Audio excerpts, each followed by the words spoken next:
Guys, আসসালামু আলাইকুম। Welcome to my channel Afroza শখের রান্নাঘর।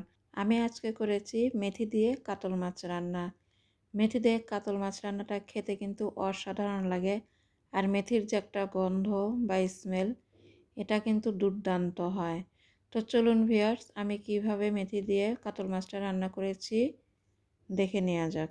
কাতল মাছটা আমি মাঝখান থেকে কেটে একটু ছোট করে নিয়েছি। দিয়ে দিচ্ছি এখানে আমি 1 চা চামচ লবণ। লবণটা আমি পরিমাণ মতনই দিয়ে দিচ্ছি। দিয়ে দিলাম পেঁয়াজ বাটা, রসুন বাটা।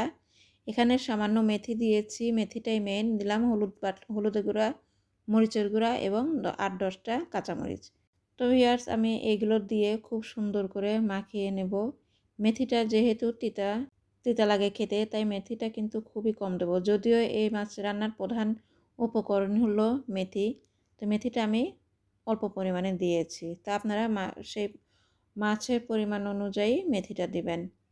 তো সব কিছু দিয়ে আমি এগুলো সুন্দরভাবে উল্টিয়ে পাল্টিয়ে নেড়ে মাখিয়ে রেখে দিব 10-15 মিনিটের জন্য। দিয়ে দিচ্ছি এখানে আমি কিছুটা পেঁয়াজ কুচি। পেঁয়াজটা আমি একটু মোটা করে কেটে নিয়েছি। পেঁয়াজ আমি যেহেতু আবারও পরে দেব, তবে মাখানোর মধ্যে আমি একটু পেঁয়াজটা দিয়ে দিলাম। দিয়ে আমি মাখিয়ে রেখে দেব।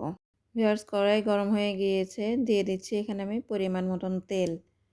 তেলটা গরম হয়ে গিয়েছে, দিয়ে দিলাম 1 কাপ পেঁয়াজ। পেঁয়াজটা আমি ব্রাউন কালার করে ভেজে নেব না, হালকা একটু পেঁয়াজটা নেড়ে জাস্ট একটু নরম করে নেব। দেন এর মধ্যে আমি মাখিয়ে রাখা বা ম্যারিনেট করে রাখা কাতল মাছগুলো দিয়ে দেব। পেঁয়াজ নরম হয়ে গিয়েছে। এই পর্যায়ে আমি দিয়ে দিচ্ছি ম্যারিনেট করে রাখা মাছগুলো। মাছটা দিয়ে আমি কোনো পানি দেব না। ভিউয়ার্স, এই মাছ রান্নায় আমি কোনো রকম পানি ব্যবহার করব না। আমি মাছগুলো দিয়ে একটু নেড়ে সুন্দরভাবে মাছগুলো সেট করে ঢেকে দিব 5-7 মিনিটের জন্য।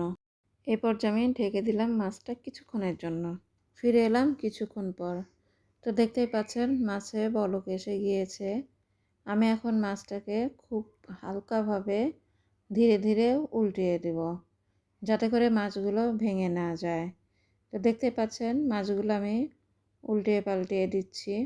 মাছটা সুন্দরভাবে উল্টানো হয়ে গিয়েছে। এখন আমি দিয়ে দিচ্ছি টমেটোর টুকরোগুলো আমি সুন্দরভাবে দিয়ে দেব। এটা অপশনাল। যদি মাছে টমেটো নাও দেই, তাহলে মাছের স্বাদের কোনো হেরফের হবে না। মাছটা কিন্তু খেতে একই রকম স্বাদ লাগবে। তবে এখন শীতের সিজন, টমেটোটা আছে, তাই আমি টমেটোটা দিয়েছি। তো ভিউয়ার্স, কেমন লাগছে মেথি দিয়ে মাছ রান্না? আমাকে অবশ্যই লাইক কমেন্ট করে জানাবেন আর শেয়ার করবেন। তো আমি এই মাছটা রান্না করেছি ভিউয়ার্স। এই মাছ ভাত এবং পোলার সঙ্গে খেতে কিন্তু খুব ভালো লাগে। টমেটোগুলো দেওয়া হয়ে গেছে। এখানে আমি দিয়ে দিচ্ছি সামান্য পরিমাণ পানি, যাতে করে মাছটা নিচে লেগে না যায়।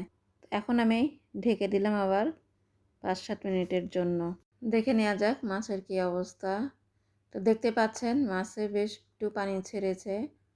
আমি এখন এটা আর একটু উল্টে পাল্টিয়ে নেব।